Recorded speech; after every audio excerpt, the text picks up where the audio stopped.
Hello friends, welcome to my channel অ্যালমঙ্গাটন video. এখন আমি রিভিউ করবো ফাতে মুভিটির। আমি কাল রাতে ফাতে মুভিটা দেখলাম, তো কেমন লাগলো ফাতে মুভিটি। তনুসুদের একটা চেষ্টা, সে তার এটা প্রথম ডিরেক্ট করছে। মানে সে তো সবসময় ভিলেন হয়েছিল, সে কোনোদিন মুভিতে ডিরেক্ট করেনি, তাই প্রথম ডিরেক্ট করার মুভি। এবং আশা করি এখানেই মানে প্রথম হিরো, মানে এর আগে আমার কোনো তো মনে পড়ছে না আমি তার হিরো মুভি দেখেছি সেখানে সে মেইন লিডসে। তো কেমন লাগলো মুভিটা আমার কাছে, যদি এক কথা অ্যান্সার দেয়, ইজ এভারেজ ফিল্ম। কি আরে বলুন কি মুভিটা নিয়ে আমার আমার হাইপ, আমি অনেক এক্সাইটেড ছিলাম, অনেক হাইপ ছিল আমার মধ্যে। বাট আমি সত্যি হয় না, আশা পূরণ হয়নি মুভিটা নিয়ে।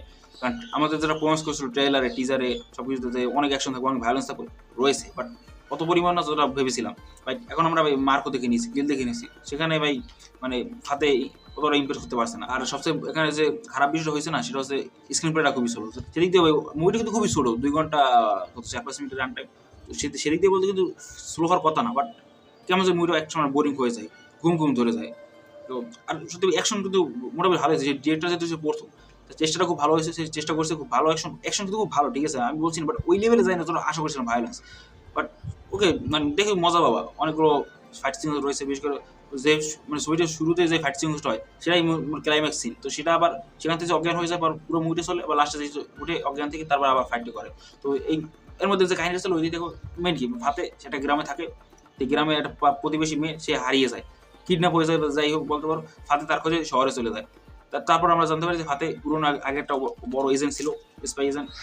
কেন সে সেখান থেকে ছেড়ে চলে যায়, তারপর মেয়েটা কিছু বাঁচতে পারে কি পারে না, তারপর তার লাইফে কীভাবে জ্যাকলিন আসে, জ্যাকলিন কীভাবে তাকে সাহায্য করে, লাস্টে জ্যাকলিনের সাথে আর মিল হয় কিনা। তো এইসব নিয়ে মুভিটা বড় বড় স্টারও কিন্তু বড় বড় হয়েছে, নাসিরুদ্দিন শাহ, বিজয় রাজ।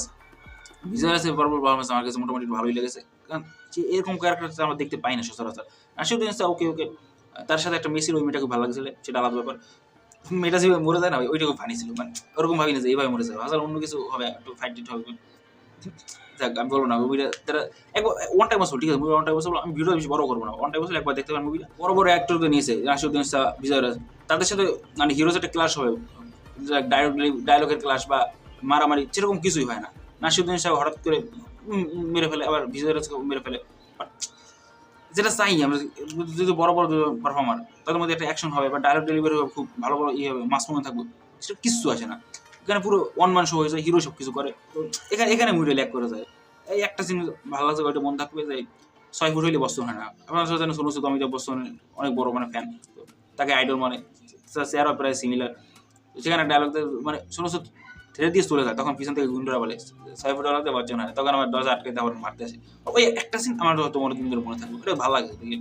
ইয়া একটু বাড়াই দেখছে, কি করে হাইপ করে দেয়, তারপর যে মারামারিটা আসে, সেটা ভালো লাগে। এই মুভি পজিটিভ পয়েন্ট। পারফরমেন্সের কথা বললে সোনু সুদ বলবো মোটামুটি ভালো অ্যাক্টিং করছে, মানে আহামরি বলবো না যে অনেক ভালো হয়েছে, বাট খারাপ না। জ্যাকলিন বলবো এখানে পারফরমেন্সটা ভালো লাগে না, বিশেষ করে তার ডায়লগ ডেলিভারি খুবই খারাপ। তার কেন যে মুভিতে নেয় মাঝে মাঝে সেটা চিন্তা করি। তার অ্যাক্টিং খুবই খারাপ হয়েছে। এন্ডিং যে মুভিটার জন্য ক্লাইম্যাক্সটা আসে, ক্লাইম্যাক্স বলবো, এন্ডিং যেভাবে হয়, জ্যাকলিন আর সোনু সুদের যে অ্যাঙ্গেলটা দেখায়, সেটা খুব খারাপ লেগেছে, ওটা ভালো লাগেনি। আবার লাস্টে হেলিকপ্টার থেকে একজন শুট করে সোনু সুদ, সেটা দেখানো হয়, সেটাও বেশি মানে ওটা জমে নাই, খাপে খাপ কিছুই হয়নি। এবার একটা সিন আছে যখন একটা মেয়ে মরে যায়, ঠিক আছে, তো সোনু সুদ কান্না করে, মেয়েটা কান্না করে, সেটা ফিল হয় না। আর স্টোরিটা ভালো প্রোগ্রেস করতে পারে না, ফিল করাতে পারে না। আর বিশেষ করে ওই গ্রাম অ্যাঙ্গেলটা আরও দেখানো উচিত ছিল, আরও গভীরে দেখানো উচিত, কিছু সিন দেখা উচিত ছিল যেখানে আমরা থেকে ফিল করতে পারি, সেরকম কোনো ফিল হয় না। কেউ মরে যায় আমরা শুধু আমরা অপেক্ষা করি কোন সময় আবার অ্যাকশন হবে, অ্যাকশনটা দেখবো, কারণ পুরো মুভিতে ভালো জিনিস অ্যাকশনটাই শুধু হয়েছে, অ্যাকশনটাকে ভালো লাগে, বাট এছাড়া পুরো মুভিটা জমে নাই। সোনু সুদ দেখে ভালো লাগবে, কারণ তাকে সবসময় আমার একটা খারাপ ছিল, তার চেহারা দেখতে সুন্দর, বাট সে কোনো হিরো হয়নি কেন, সেটা এখন স্বপ্নটা পূরণ করেছে, হিরো হয়েছে, নিজে ডিরেক্ট করেছে। শুধু এদিকে নজরের জন্য বোরিং না লাগে, স্ক্রিন প্লেটা যেন ফাস্ট হয়, এটাই শুধু চাই। অ্যাকশন আরও উন্নত করবে আশা করি, বলবো না, কারণ সে খুব রিয়েল খুব ভালো মানুষ, সেজন্য মুভিটাকে তো ভালো বলবো না। এই সে তো টিকিট প্রাইস থেকে 99 টাকা, ফার্স্টে সব টিকিট নাকি সে ডোনেট করে দেবে। তো এগুলো কিন্তু ভালো একটা অ্যাটেম্প। মুভিটা সবাই যারা ইন্ডিয়ার রয়েছে, আমি তো বাংলাদেশে, তো কীভাবে দেখছে সেটা করে জিজ্ঞেস করে না। আর ইন্ডিয়ার মুভিটা দেখো, সিনেমা গিয়ে মস্তিতে পাবে, মাঝে মাঝে বলবো একটু বোরিং লাগবে, বাট ফাইট সিন কিছু এখন আসবে না, ভালো লাগবে দেখে, মজা আছে ফাইট সিন করবে। আর সুযোগ দাও, এই মুভিটা যদি মনে করো যদি হিট হয় বা অ্যাভারেজ হলেও, সেটা অনেক উপকার হবে তার জন্য।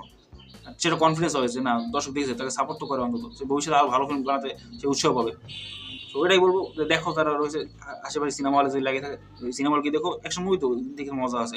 মাসুম রোল অতটা নেই, বাট যেটুকু আছে ওই ছোট মুভি তো অল্পতে ভালোই লাগে, বলতে খুব খারাপ লাগছে, অনেক আশা ছিল মুভি নিয়ে, বাট সেরকম আশা পূরণ হয়নি। তো স্টেডিয়াম আর খুব তাড়াতাড়ি গেম চেঞ্জার মুভি রিভিউ আসছে, সেটাও দেখবো, খুব তাড়াতাড়ি প্ল্যান করছি, সেটাও রিভিউ করবো। এই ছিল ভিডিও ভালো লাগলে লাইক করে দিই, চ্যানেল সাবস্ক্রাইব করে দিই। Thank you for watching, good bye. कैसे कैसे लोग रहते हैं यार यहाँ पर।